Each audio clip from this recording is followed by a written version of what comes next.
Let us now proceed and explore another topic in Java, that is array. A typical array in Java is basically the collection of same data type. It is of two forms. The first is a 1D array and the second one is the 2D array.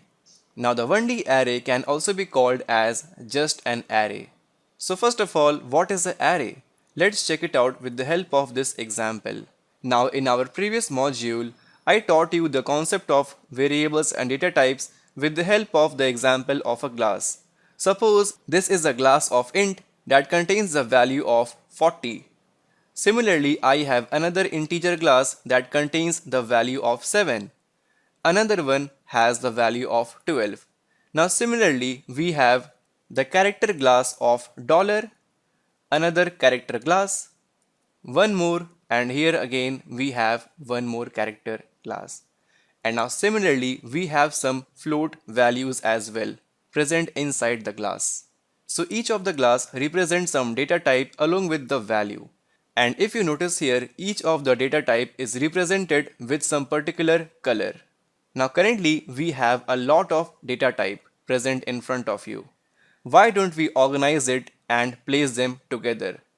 So here we have the bunch of integer values, here bunch of character values, and here we have the couple of floating point values.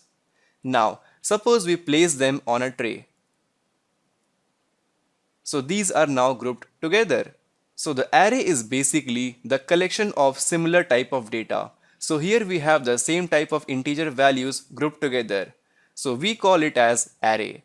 And to declare an array in terms of Java programming, we use this syntax: int followed by square bracket open and close, give it a space and your variable name, equal to followed by the values within the curly bracket separated by the comma 40, 7 and 12.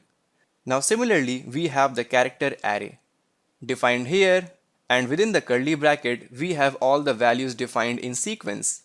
And similarly, we can declare the floating point array as well. Now notice here, in case of float, we use f every time we declare a floating point value. Now notice here, we cannot insert a character value within the integer array. And also within the float array, we cannot insert any other data type.